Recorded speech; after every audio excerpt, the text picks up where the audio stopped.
Welcome to your Partner in Success Radio. I am your host, Denise Griffiths, and today I get to introduce you to Edward D. Hess, who is an esteemed professor I never can say this, emeritus? He can correct me in a minute. Emeritus? I don't know. That's a word that just escapes me. I can spell it, but I can't say it apparently. And of business administration from the University of Virginia's Darden Graduate School of Business. And with decades of experience in both academia and the business world, his insights are invaluable. Having excelled as a senior executive at renowned institutions such as Warburg, Paribas, Becker, Boettcher Company. Boy, we've got some names here that I just can't pronounce them. The Robert M. Bass Group, and I'm laughing at myself, so bear with me. And Arthur Andersen, Professor Hess brings a wealth of practical knowledge to the table. And as a prolific author, his book Smart Growth earned him well-deserved recognition, being named a top 25 business book by Inc. magazine in 2010 and receiving the prestigious Wachovia Award for research. Today, though, we are talking about his new book, Own Your Work Journey, The Path to Meaningful Work and Happiness in the Age of Smart Technology and Radical Change. And I have that book in front of me. So join us as we explore the groundbreaking ideas and experiences that have shaped the business world through the remarkable perspective of Professor Edward D. Hess. Good morning, Edward. Welcome to your Partner in Success Radio. It's good to have you here. And thank you for sending me your book. I really appreciate it. Well, thank you very much for having me, Denise. And please call me Ed. And I can do that. I look forward to a wonderful conversation. Oh, thank you. And thank you for sending the book.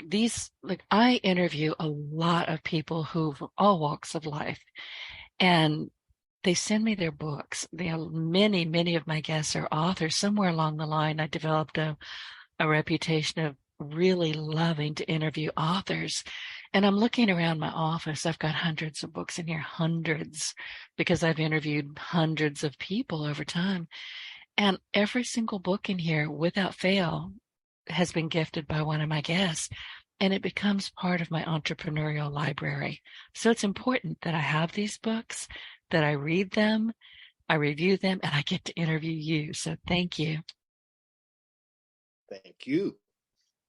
Well, listen, before we get rocking and rolling here, tell us a bit about yourself that I might have missed in there. And how do you pronounce Professor Emeritus? Say it for me. Emeritus. I knew that, and it was not going to come out of my voice. But I can spell it, so there's that. Emeritus. Got it. Thank you. Just call me Ed. Ed. I'm just Ed. You answer to Ed. Perfect, because I'm not sure I could, repeat all of that again. So tell people a bit about you before I start. I've got questions. The book is terrific. And I really want to know what a highly adaptive learner is. But before we start with the questions, tell people a bit about you that I might have missed. Well, I've been very, very fortunate in my life. I've lived a very interesting life. I was raised in a small town in rural Georgia. I was an outsider because I wasn't a great athlete or anything. And I was very, very fortunate to have my parents who helped me learn how to be a learner and to be able to figure out how to get good grades. And my life was really taken over, my life and my family. My family were not Southerners, and so we were sort of outcast in our little town way back when. And our lives changed dramatically when the head football coach, who was one of the best football coaches in the state of Georgia, reached out to me at the end of the 7th grade and called me and asked me, would you like to be an athletic trainer at the football team? And I said, what is an athletic trainer? And he says, you tape ankles, but I'll teach you how to do that, and you'll sort of be working with me. And I said, well, let me talk to my parents. And they said, absolutely do that. That's the most powerful man in this entire part of Georgia. And he was the most powerful man. So I called him back and said, Coach, I accept. Thank you. He says, well, you can't accept yet because you got to agree to do one thing. And I said, what is that, Coach? He says, I want you to come to my house at 7:30 every morning, every school day, and during the summer when we do the training, every training day. I want you to be at my house at 7:30 in the morning, and I want you to ride to school with me, and I will bring you home at night. And that changed my life, my parents' life, and that gave me tremendous opportunities. And so I grew up a very humble existence, but I had people that saw something in me which really helped me. So I am who I am today because of lots of people who have helped me. And it started out with Coach Grisham. And not only did he help me in high school, but he basically helped me write my first article, which was nationally published, about being an student athletic trainer in the Coach and Athlete magazine. And then he helped me get a full scholarship to the University of Florida as a student athletic trainer. And that started me on a whole journey in my life. And so I went to the undergraduate school. I went to University of Florida and I majored in educational psychology, and teaching was going to be my goal. And I did well and was going to in effect learn how to get a PhD.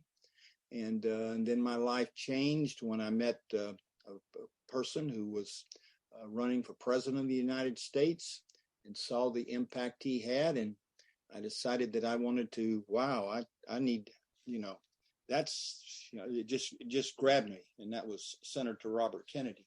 I met and I decided in my senior year of college in April, at the end of the senior year, that I just wanted to go to law school and learn how to be a lawyer. And so, as you can imagine, law school applications were already in, people were accepted. And I had to figure out a way how to basically get accepted to law school 2 months before law school started. And I figured that out and went to law school, and that opened up doors with me to take me to being a lawyer, being an investment banker, and then getting into cognitive psychology deeply when I took a time off from law.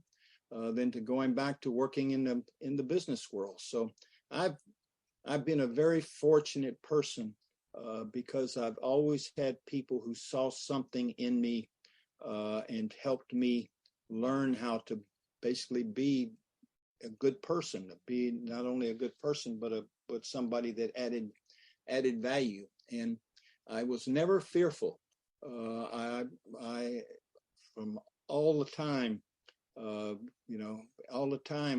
When I went to come to Wall Street to become a senior partner in investment banking, I told the person hiring me, he knew me because he was a lawyer who hired me back in the law firm. And I said, I don't know how to do an IRR, which means I don't know even how to do any type of mathematics of how you evaluate businesses. And he looked at me and he said, it was a Thursday. He looked at me and says, I know you. I put you in difficult situations before and you've always figured them out. I expect you'll know the answer to how to do this by Saturday. And he was right. So I because I had people supporting me, I was so fortunate. I was able to basically have really 4 different professions. That was, that's what my life has been about. It's been about people and trying to make a difference. Positive difference.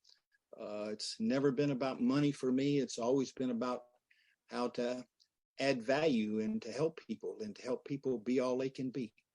And that's sort of a nutshell. That's a fascinating nutshell.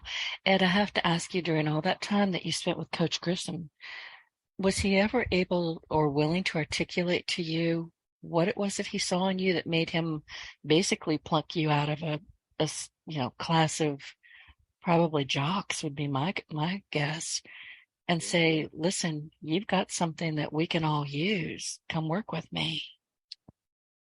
I never asked him, and Would have asked. I would have had to have known. yeah, I never asked him, and we became very, very close. I mean, I actually got to his house 7:30 every morning for during school year, and then at the time, whenever in the summer when we did practices, and because after football, he was the baseball coach, and he made me assistant baseball coach. I was the first base coach, and he was the third base coach when it was our time to hit. So for all, it was not just football season. And no, I mean, he invited me, he and his family invited me and my family to come over for Christmas. I don't know what it was. I think he knew what was going on in our community. I think he knew that what was happening to my parents and me wasn't right. And I think he also followed me in high school and saw that I learned how to adapt and make really, really good grades. And I think he was just a good soul. I think he was just a good, kind, caring person who said, I can help this kid, be somebody. And I think that was the type of person he was. He went all in, didn't he? He didn't just, Yeah. toss you a, hey, let's do this, let's do that. He really took over with you and your parents, and that's amazing. That's what high education, that's what educators should be. Somebody who's watching, observing, helping. Yeah. And it's, and I'm like, I am who I am because of, my parents and various teachers. But, after my parents, he's the most, had the biggest impact on my life. He made it possible for me to go places, do things, have experiences that, were, I was stuff that I dreamed about. I'm actually a little bit speechless here, and I have to tell you, Ed, that doesn't happen often. I'm almost never speechless, but this is truly fascinating. Like in today's world, and I'm not saying that we're populated by bad people, we are not. But if you listen to the news and if you, watch the keyboard warriors pounding out their venom, you have to wonder, are we at end times? I mean, things can look pretty ugly, but then I get to meet people like you who reframe that kind of thinking for me, because there are so many good people in the world.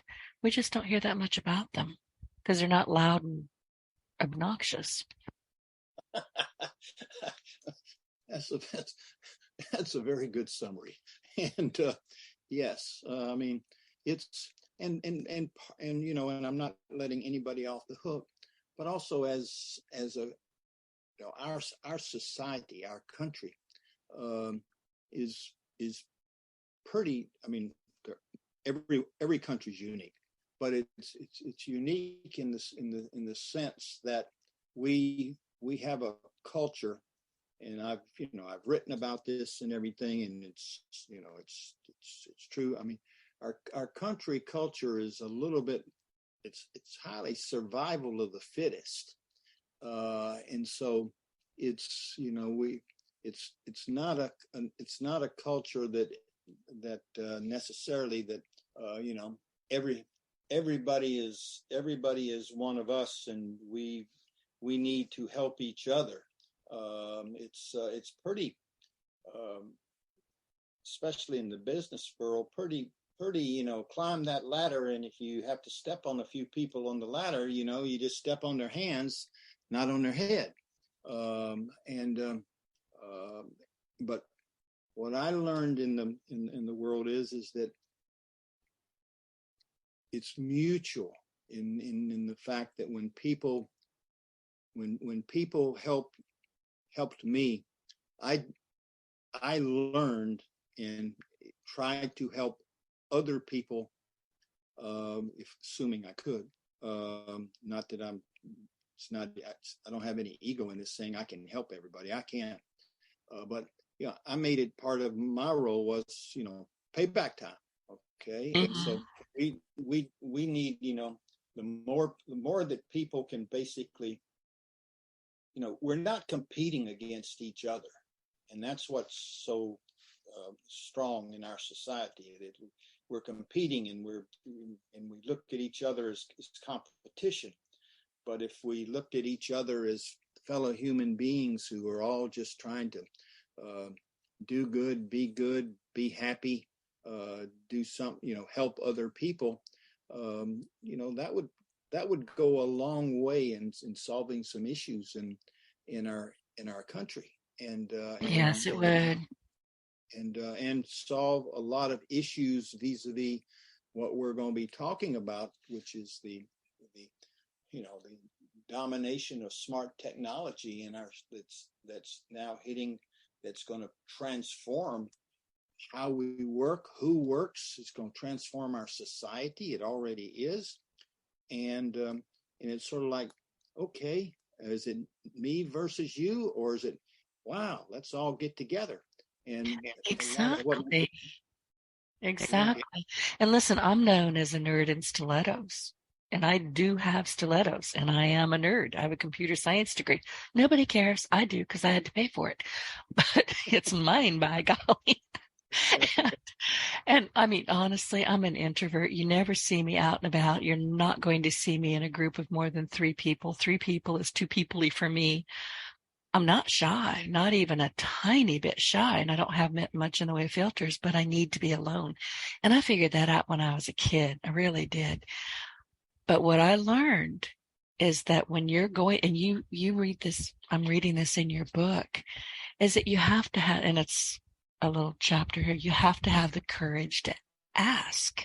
People cannot read your mind. If you don't know what you don't know, ask somebody. And the thing about most people, whether you're an entrepreneur, whether you're an author, whoever you are, the human beings actually do want to help other human beings. I don't know how we lose sight of that, but we seem to be.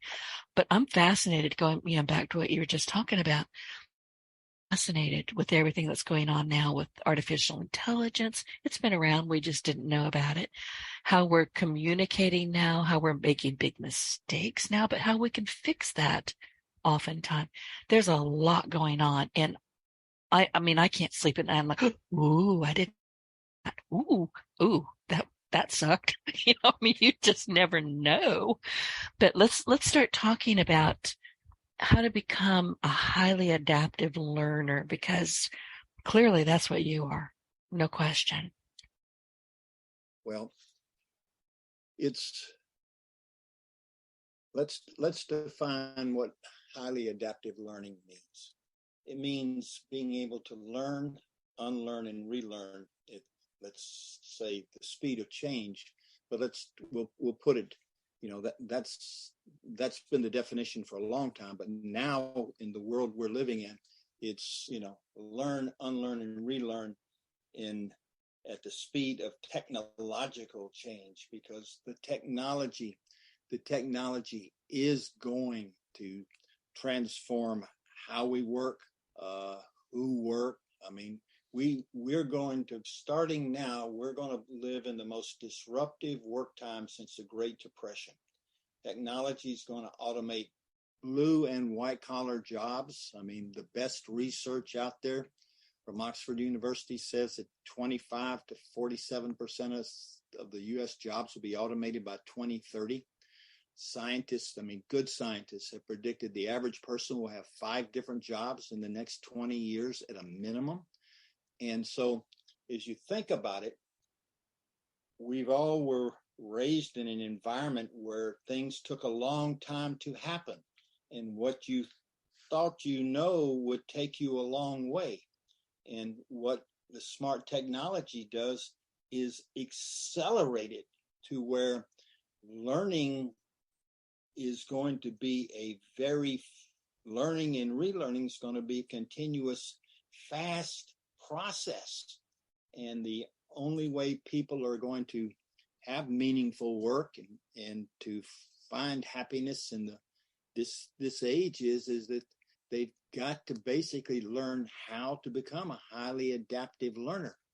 And that's not just, you don't do that by going out and, reading more books or taking more courses, because we have to overcome our upbringing and also how we have basically how we think. All right. Because what it means is that we're going to have to think in ways that smart technology can't think, or we're going to have to excel at building caring, trusting, positive emotional relationships with other human beings who basically work with us and do teamwork together. So we're going to be, or we have to excel at trade jobs that they're very complex, that require a lot of human dexterity and iterative diagnosis of the problem. What's the problem? Is it this? Is it that? And then trial and error, because technology is going to be doing all of the stuff which is the easiest to do. All right. And so you would say, okay, so what's the problem? Well, the problem is the way we have been raised in our culture and the way that we've been raised historically is we're not wired. Our brains are not wired to be highly adaptive learners. The science is clear. When you and I go out in the world, we go out to seek now we can overcome this, and I'm sure you have, but we're wired to go out in the world and seek confirmation of what we believe. We look for confirmation. We don't look for how I'm wrong. We look for affirmation of our ego. And our ego is our stories of who we are. So we're looking for affirmation, little head pats, all right? And then we're looking to ratify our stories and keep them cohesive. I mean, basically, we're lazy learners. I was just thinking that lazy was there's this little, bubble over my head going lazy, lazy, lazy. AI is making a lot of people lazy. Keyboard warriors, lazy. It's like, where is your brain? Pull it out of your fanny and do some thinking, but they don't. Yeah. And so, and the challenge we have as a society is, our school systems all the way, all right. Generally speaking, there are not a lot of school systems that are out there really engaged in. Our goal is to basically create, enable highly adaptive learners who can learn at the speed. And I mean, if you think about it, you go out talking to somebody and they say something that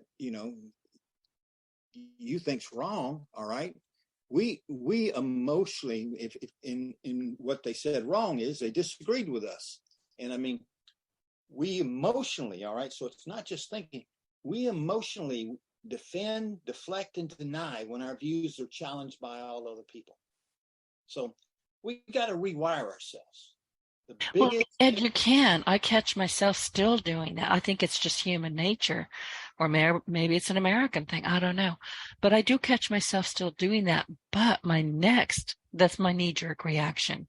And I know it's a knee-jerk reaction and that it's not going to do anything other than land me in probably hot water.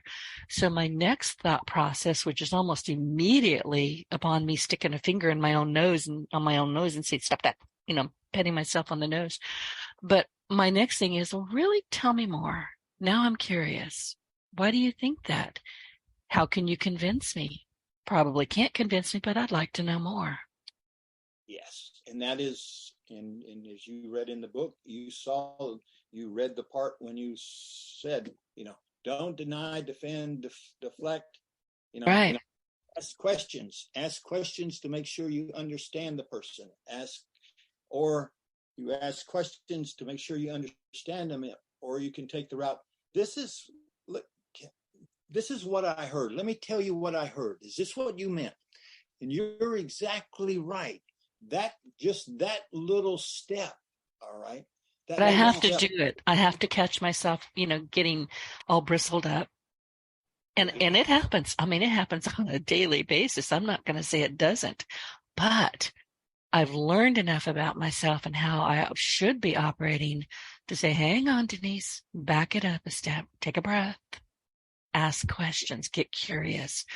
Unless it's somebody that I really don't have any use for at all. That doesn't happen often. But when I come across somebody that I'm just not going to like them no matter what, I don't bother. I don't play. I leave. Yeah. And I think the challenge that all of us have is to, how do we basically have a realistic view of who we are? And well, can we? I mean, can we, Ed? Because, you're talking about the stories that, we're constantly defending our own stories and reiterating our own stories. But I think what people forget is that their stories, a lot of them just didn't happen. To give you for instance, people in the same family are going to see an incident completely differently. My brother passed away a couple of years ago. And before he passed, we were doing a lot of, going back to our childhood. And he was 5 years younger than me. So I had already left the home by the time he kind of hit, his teenage years. He would describe things to me. I said, what? I had no idea. I was standing there. I saw it, but we had completely different reactions to it. So once you realize that your stories are your stories, but not necessarily anybody else's, then maybe you can kind of deconstruct them and say, well, that doesn't work anymore. And you can basically use tools and practices, if you're in a job position or something, but even you can at home on your own, you can basically say, okay, what's my daily intentions today? What's my behaviors? Mm-hmm. How do I want to behave? And, you say, well, I want to, and, knowing what we know about each other and knowing if we're smart enough, like you are, to basically know what our faults are. Okay, my fault is this. How do I want to behave today to basically not do that thing again over and over again? And you sort of start creating your story. Okay, what would I do different when this person stops talking to me?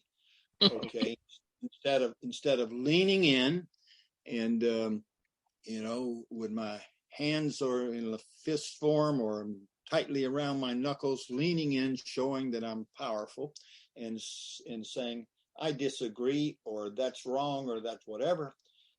How do I make just what you're doing? How do I make asking questions, okay, my new automatic? And you can do that. You can do that through training of yourself and training of your ego and your mind. And all of this is science-based, okay, because the goal for all of us in the world we're in now, the goal for all of us is to go into each situation, okay, with a quiet ego, a quiet mind, an open mind, all right, and ways that we have learned how to manage our emotions so we just don't react. And those tools and practices, which the tools and practices that I write about in the book are really, many of them are thousands of years old. They go back to the great religions and the great philosophies, thousands of years, about how do you basically take ownership of yourself. But what's so interesting is that great athletes, great musicians, okay, great warriors, all right, basically, and I've studied and known some Navy SEALs, and Navy SEALs, and they're great warriors. And if you think about them, you would think that, gee, these are the people that are most likely to go off the binge and everything because of the stresses and whatever. But I mean, they do daily practices so that when they get into situations which are dangerous, they're emotionally calm, they're mentally calm, they're totally open to see what's coming in and then how to reduce it. We can do the same thing. I call it, and write in the book, that for us to become a highly adaptive learner, okay, we've got to basically be on our journey to our best self, which requires us to take ownership of what's going on inside of me. Ownership of my ego, my body reactions, my emotions, my behaviors, my words, how I listen, how I think, and how I relate to others. Now, you can't do all of those in one day, all right? But I mean, it takes time. And it, quite frankly, people that are good at this, that are very good at this, have been doing it for years, and they never stop with the practices and the tools that I talk about in the book. And they do, 15, 20 minutes, 30 minutes in the morning, every morning, doing their practices and getting ready for the day. They take some, 2-3 minute breaks during the day and do deep breathing exercises or other types of relaxation. They write down during the day if they did something wrong, so they think about it at night. And it's this whole concept of deliberate daily practices and tools. You can transform how you behave, how you think, how you listen, how you relate. And it's never been really really taught in any great manner in our country, because it hasn't, for a lot of people, been necessary. But this smart technology age, because of the pace of change and our inability to change fast, is going to require that, that people, to become a highly adaptive learner, they're going to have to learn how to be a different learner than they are. Listen, I agree with you. And I noticed a lot of what you're talking about when we're talking about daily practices. And I suspect you've been reading some of the Stoics during your life as well, because I'm getting hints here. But anyway, this, for me, when I started really, really paying attention to other people and to myself, I mean, I've always been very busy. I'm always in my own head. I'm very creative. I like to be left alone. No talking, seriously. Nobody talked to me, and I'm dead serious about that. But COVID, that's when people really started saying, or at least I was observing that people had to, and I hate this word, Ed, I hate it. It's a COVID word for me, pivot. It got so overused. I think it needs to be struck from the dictionary. But people had to all of a sudden learn new skills, hone the skills they did have, go do something different. And they had to do it on the spot. They didn't have time to think about it, plot, make it perfect, which, as we all know, there's no such thing. That's just procrastination as far as I'm concerned. But it really, for me, started around that time when people were, oh geez, now what?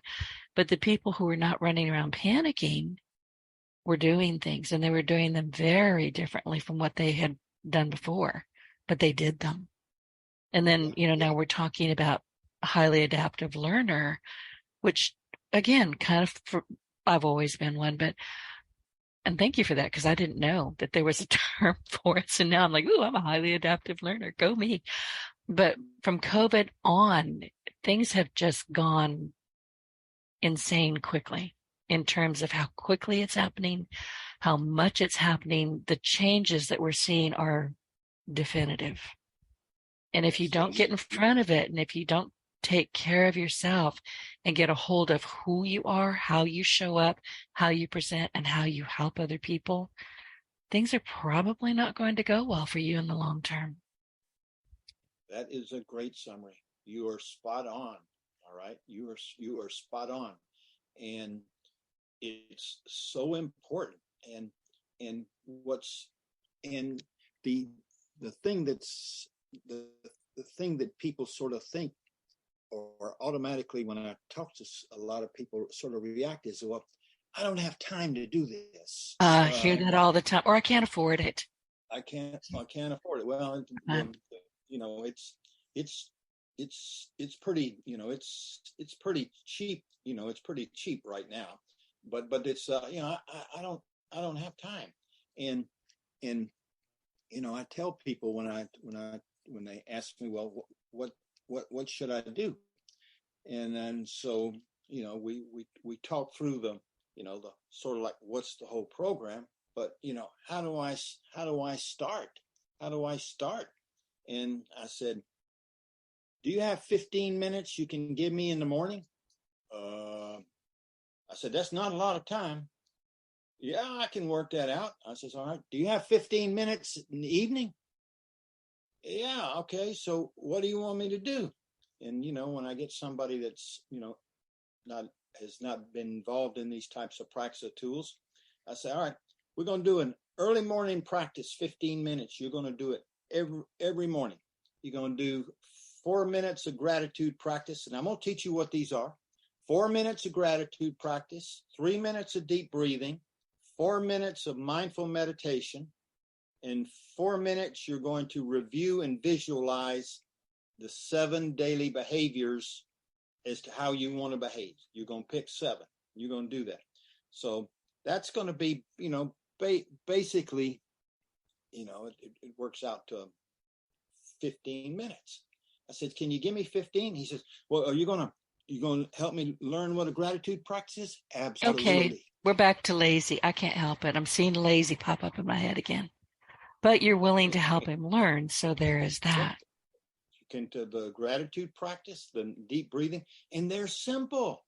They're simple. There's no, it's you know, gratitude practice is to close your eyes and think of somebody that's been very helpful to you, or kind to you, or loving to you, or that helped you get to where you are, and think of that person, and either if they're still alive, reach out to them and say thank you, or send a note, or call them. But you basically, you know, you're thinking and emotionally understanding that, wow, this person helped me. I'm not doing this all by myself. And how can I let them know how much, you know? So what's it take to make a call, or just to send a note or a text or whatever? You know, you can send a text in 10, 15 seconds to 3-4 people. Hey, you really helped me yesterday, or gee, I'm late. You did this and helped me. I want to thank you. Thank you so much. If I can help you. So that's, you know, deep breathing exercises. Okay. All right. That's about is just sitting down, being calm, and breathing in slowly for say 5 seconds, holding it for 5 seconds, and breathing out for 5 seconds. And doing that 3 minutes. All right. None of this is rocket science. Okay. You know, the hard one becomes the mindful meditation, where your goal is to basically calm your mind and to basically focus on your breathing in slowly, holding it, breathing out slowly. And what's going to happen is your mind is not used to doing that. Your mind's going to basically say, this is stupid, or you should be doing this, or other things are going to come into your mind. And that's going to happen for a long time when you do this practice, because it takes a long time for you to take ownership of your mind. But what you do is, you basically, when your mind starts chattering to you, it's called the monkey mind in philosophy, chattering to you, you basically concentrate. Even if you have to close your eyes hard, concentrate on, focus on my breathing, focus on my breathing. And eventually you'll get to where you can breathe 2-3 minutes and your mind's quiet. All right. And then the goal is to build up to where you have control over your mind most of the time. And so you've got, you know, gratitude practice to start out in a positive emotional state, deep breathing, because deep breathing, when you go out in the world and all of a sudden you feel yourself, I'm getting upset, I feel I'm getting heat on my cheeks and everything. What do I need to do to slow down? Because I want to basically take ownership of myself. Okay, deep breathing. And you deep breathe, and then you come back and you try to take some stillness breaks during the day. All right, I just need to just get outside and just walk for 5 minutes and just breathe in and breathe out, and you learn that you can take more control over your what's going on inside of you, because really and truly the goal here is to take ownership of your ego, your body, your emotions, your behaviors, your words, your listening, your thinking, and how you relate to others. And our biggest competition going forward in this world we're in now is not other people. It's ourselves. Absolutely. It's ourselves. I'm my only competition, to be honest with you. And I have to tell myself sometimes to sit in the corner and shut up. Yeah. And that's true. Because if we get ourselves to where we can manage ourselves and be more open-minded, all right, and be more willing to listen and be willing to seek to understand instead of to debate, we're going to see in the workplace, at least, all right, that we're going to be more successful. And what does that mean in the environment we're going in? Well, we're more likely to basically keep our job, or more likely to have a job. Get a job, create something for you, which is what I do. I'm an entrepreneur. I am not employable in anybody else's office. I run with scissors. I don't play well with others. And if you want coffee, you can get it your own damn self. I'm not going to do it. So I have to work alone. But I knew that about me, and I've managed it. Yes, and you can. And if you think about it, a lot of when you are, let's say, you said an entrepreneur. So you're thinking then okay, what am I going to sell, or what am I going to do, or how am I going to, have impact, or how am I going to earn a living? And generally speaking, there's a high probability that involves people. And so, okay, so who do I want to try and help, and how do I want to try and help, or what do I want to build and sell, or what do people need? But ultimately, it comes down to our ability to have positive emotional relationships with people that trust us, people that are willing to, do business with us, etc.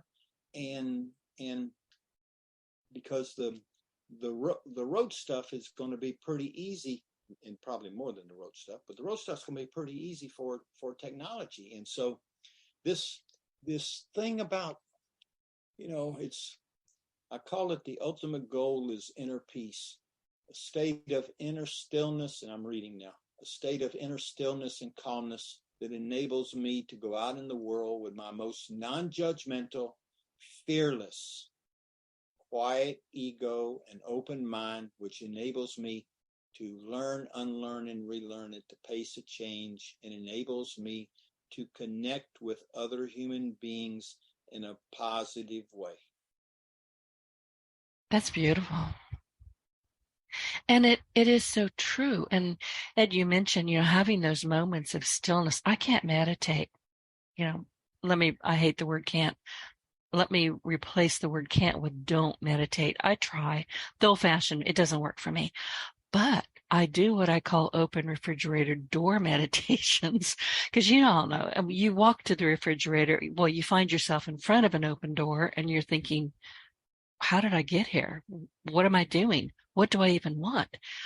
I will go in there deliberately, open those big double doors. I have a big double door refrigerator, stick as much of my upper torso in there as I can, and let that cold air just kind of waft over me.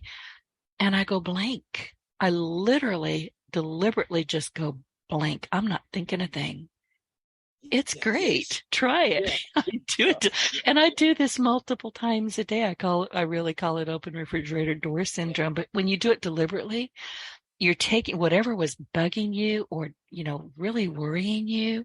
You don't have an answer for it. And I have another answer for that in just a second, but go open the refrigerator door, stick your face in there and do what the refrigerator is going to do. It's going to wipe your brain out. It's wonderful. And I mean, that is so cool. Okay. I mean, I've not heard of that before, but Oh, go good. ahead. You're going to try it today, I bet. I am. I really am, because what you're doing is you phrase it. I do open the door meditation. All right. And you've learned what is good for you. That when I do that, I calm down. All right. I'm guessing now. I feel more relaxed or more peaceful or Oh, yeah. whatever's got me riled or got me upset or got me frustrated or whatever. It doesn't necessarily go away, but I get calm enough to where I can handle it. And so I mean, that is part of being a highly adaptive learner. All right. I mean, you have figured out for you. You have figured out for you what works for you. Does. And listen, I'll stay there.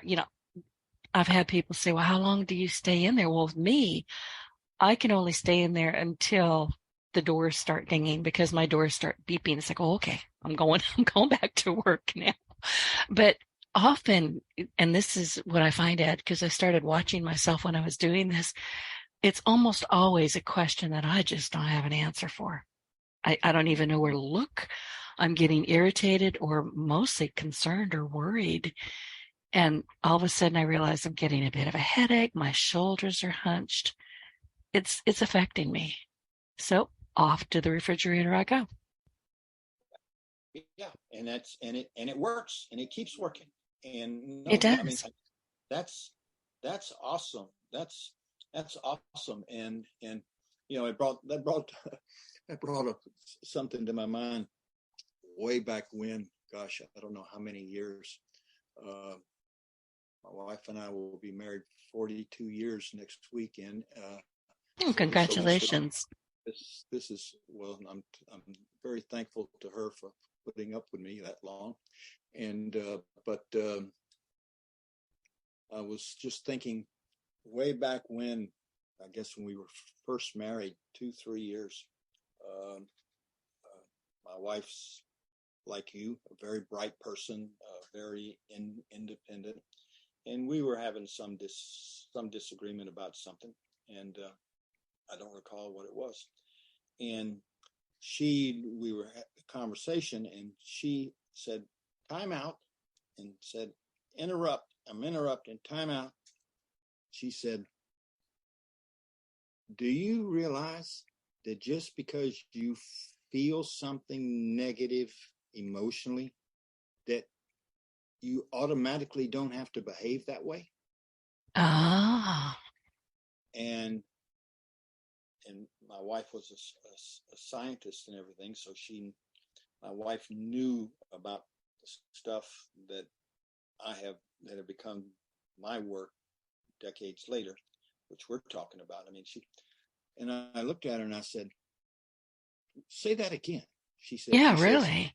"When you feel something in your body, you do not have to automatically behave or exhibit it physically or verbally to anybody. You can take a couple of deep breaths and slow down, okay?"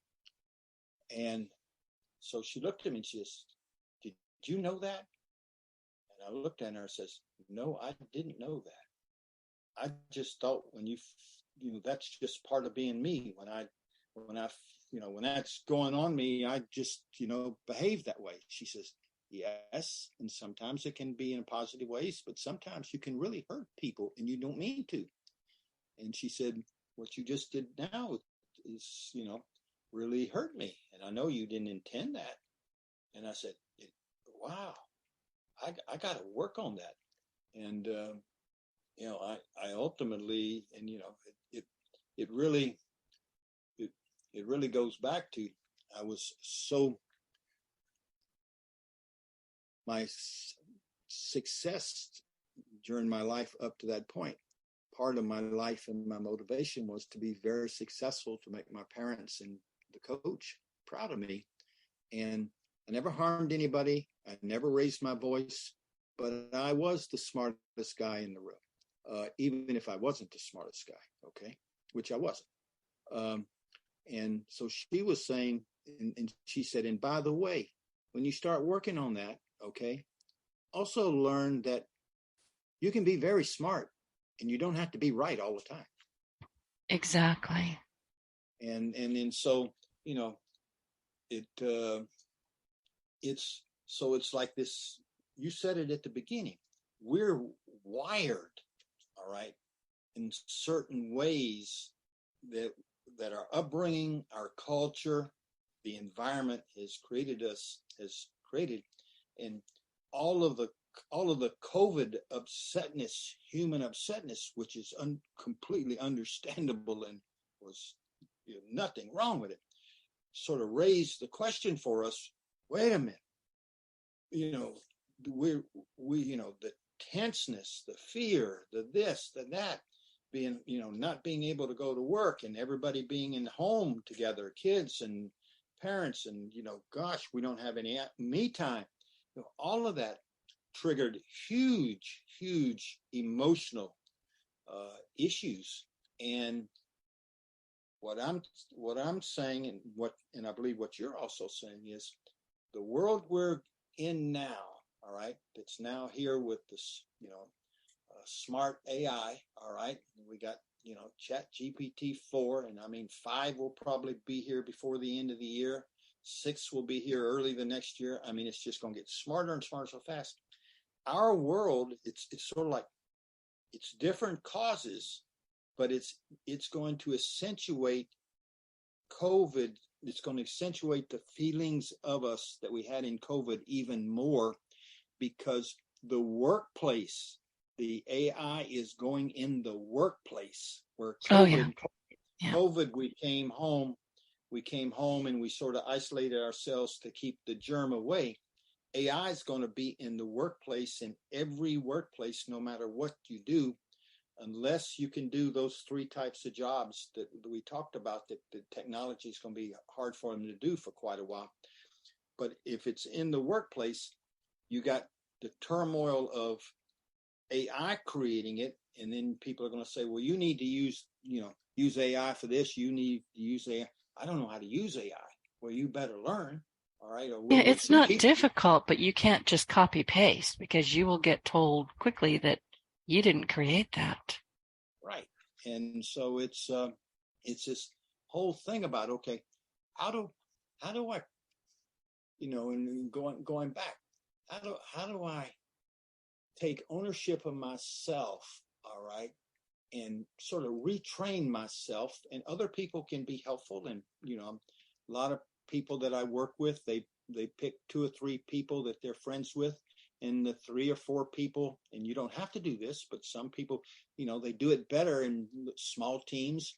And the key is this concept of deliberate practice, that whatever you undertake, you have to do it every day, and you have to grade yourself, because when you start sliding, we all slide. Yeah. Deliberate practice. I mean, you look at great musicians. I mean, you take professional basketball, the NBA. Most NBA teams have mindfulness meditation coaches who basically work with those great athletes to get their emotional and mental state in such that they are totally in their game, and they don't get riled, they don't get upset. Now, of course, things happen. But I mean, you look at, some of those great stars who can go to half court and shoot basketballs, and they go through the net every time. All right. They're also visualizing, they're using visualization practices. I do all the time. Yeah. And visualization practices are very, very good. That's a very good point. Yes. And you visualize, and I mean, you visualize before you go into a meeting. You visualize how you go to, when you go to your work team. And you know, a lot of organizations that I have worked with, you know, every meeting, you know, they've accepted it and they bought into the plan. Every meeting, they take the first 3 to 4 minutes and let everybody do self-work. And then at the end of the meeting, they have everybody say, where are they and what could we have done better? But, you know, they take 3 to 4 minutes and people do, you know, mindfulness meditation, deep breathing, visualization of how they want to be. But everybody does a little work and takes some deep breaths and then smile, because smiles, chemically smiles help you to basically get in a positive frame of mind. I mean, it's impossible to smile too much. All right. I mean, it's like, you know, generalizing positive emotions, and the list I have in the book, which you've read, and I'm sure you saw it. All right. Generalize positive emotions. How do you do that? You smile more, you laugh more, you be kind. And these are not in order. And number 4 was you visualize how being kind or caring look like for you. What does it mean? Yeah, and it's not that difficult to do. I don't know about you, Ed, but I think in pictures. I really do. And maybe that's why I'm such a good web developer, because I've already built it in my head while I'm making a gumbo. I mean, I'm standing over a stove and I've got that thing built. I don't have to put anything to paper. But I think in words, but I also think in pictures, which to me is an amazing way to get where you want to go. Yeah. And that's right. And you visualize the picture or where you want to go, but you can, and this is a yes and, not a yes but. This is a yes and.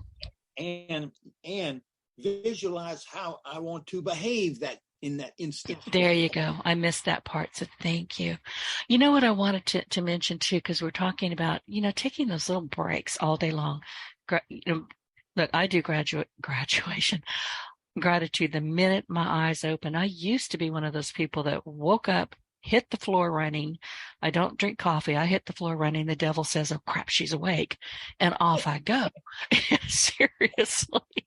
And I had to learn before, you know, I dislodged a cat off of my bladder, because that's another reason you jump out of bed. But I would have to say, thank you, and really define what I'm grateful for, what I'm going to be grateful for, because I'm projecting it. You know, I'm visualizing it. This is what I intend to happen today. I'm very rarely surprised when it doesn't happen, or it will often happen in a way that I didn't expect. So I've learned to deal with that. But gratitude for me, it's all day long. I love water. You can put me in a restaurant, water. No coffee, no Coke, no nothing. Water. Just give me water. Every time I'll drink out of the tap. I'll drink out of the hose. I'll drink out of, the water spigot from my refrigerator. Thank you. Thank you. Thank you. Thank you. And I know a lot of people do not have sufficient or clean water. I love my water, and I make sure that my water knows it. To me, that's gratitude. Mm-hmm. Yes. You're spot on. And it's and the other part of it, which you've also, the key is to pause. You do your practices, and you do like with your water and everything, and you've now got that wired into you. So if you think about it, you have yourself, and I'm not being judgmental or anything. This is what I'm hearing. And you have the ability, because you have trained yourself. You're wired in certain ways that and they're designed to do things that's going to put you in a positive emotional way, all right, and or an open-minded way, or since you're an entrepreneur, an exploratory way. There you go. I'm always looking, always learning, very curious. Yes, and so your system your internal system. You've been doing that work, and what and what we're talking about and what you're talking about is very, very helpful, because you're role modeling a lot of what, or behaviorally role modeling, and additionally, a lot of what I talk about in the book is to, okay, how do I start making this transition in the just how you sound when you talk about it. The joy inside of you comes out with the words. And when I'm hearing you, and I'm not blowing smoke, okay, what it says to me is she's really doing her inner work. Okay, she's got her way, all right, to go out in the world and be able to do what she's doing in a very positive way, in a way that basically keeps her and also keeps her in a good place, but there's no intentionality out there to hurt anybody, to compete with anybody. You're just going to be the best you can be. And Thank you. It may be very different than other people, but that's okay. In Well, fact, yeah. Everybody's different, okay? But see, you've done the work. You've done the work over time and still doing the work, and we all are doing the work if we're trying to. And it's this thing about the refrigerator thing, the power of pause. And, think about it. What am I doing when I go put my head in the refrigerator? I'm really pausing, and I'm going into a different environment that automatically starts changing things physically, okay, because it's cold. Feels good. Feels good, yeah. And, there's the power of pause and the power of reflection is so important in what we're talking about and what the world that we're going to be in. And there's a Buddhist monk that there's several I follow, plus the Stoics. I caught the Stoics. I did. Yeah, Roshi Joan Halifax. She's the head of the Upaya Institute and Zen Center in Santa Fe, New Mexico. An amazing woman, amazing life story, amazing. And she, in her book, she talks about the 5 gateways of speech, and they are: is it true? Is it kind? Is it beneficial? Is it necessary? Is it the right time? And it is so beautiful. And that expands on somebody else that I used to listen to. Is it true? Is it really true? Mm-hmm. So thank you for that. I'm going to go look that up. Yep, it's 5 gateways of speech. It's in the book. It's in the book that you have of mine. And is it true? Is it kind? Is it beneficial? Is it necessary? Is it the right time? And if you and she does a mantra with that. And if any of us, and I once I learned it, I started reading it, and it works. I mean, just even in the morning, it's part of my morning meditation practice. I read this and I think about it, and I visualize something that happened yesterday, or maybe could happen today, and it gets me thinking. And so the breathing exercises, the thinking exercises, the listening exercises that are available to people, and they're there's 25 different tools and practices in my new book, and 35 personal workshops where people actually, either individually or in small teams, have, they got work to do where they answer questions, which helps them see who they are. And then they make up their judgments about what would I like to change. And then there's a way, a system there. Okay, here's how to do that, and where you don't overload yourself, because then you're going to quit. And Right. Been there, done that. yeah, and so this thing about the 5 gateways of speech, it is just so beautiful. Is it true? Is it kind? Is it beneficial? Is it necessary? Is it the right time? And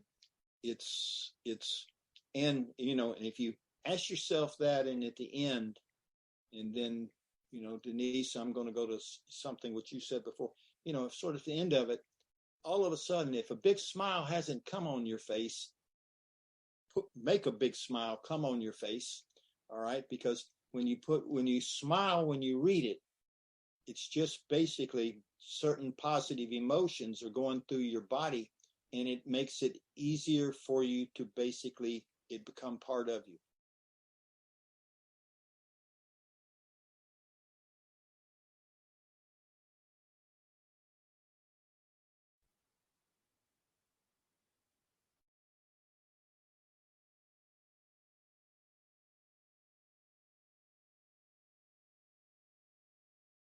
Did I lose you? Yeah, I was just looking to see if we ran out of time. We've got a couple more minutes.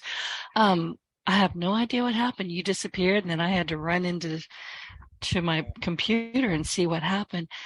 What I was reading while you were talking, and I was also reading what you were talking about, but I also have a sticky note on page 49, and I want people who grab this book, and please do grab this book, make it part of your entrepreneurial library without doubt.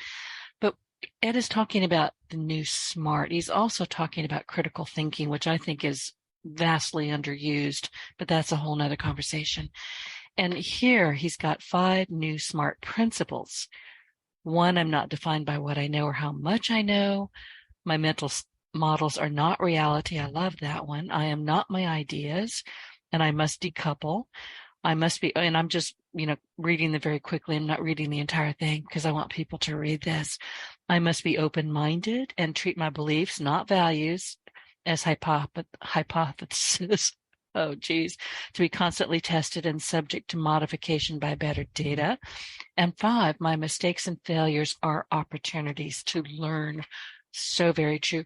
So we really are running out of time. Ed, before I let you go, and thank you so much for being here with me. I love talking with you, and the book is phenomenal. Is there anything else you want to share with our audience before I let you go? And where can people find you? They can find me if they want to reach out to me. My email is www.hesse@Darden, darden.virginia.edu. If they want more information about the book, it's on the book website is www.ownyourworkjourney.com. I'm on LinkedIn. I'm on Twitter. If they have questions or anything, they can reach out. And this has been a joyous conversation, because I've learned from you, Denise, and I like some of your approaches. That doesn't mean I don't like them. There's something I don't like, but you are well into your journey, and you are on your journey, and you're the perfect. I'm not being derogatory towards him.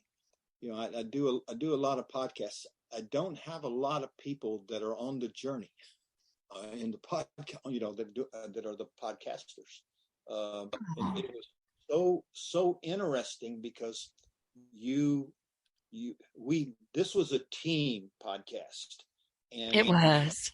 It was a team podcast, which was so energizing in everything, and your way of coming across to your audience.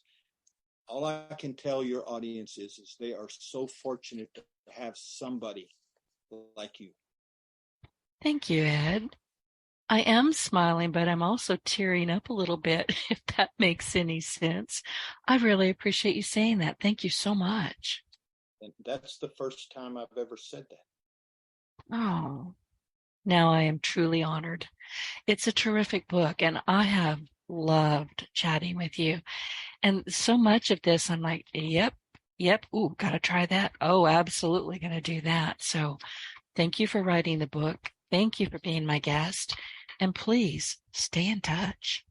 Yes, let's stay in touch. I'd love that. And all the best, and all the best to your audience. And I wish them meaningful work and happiness.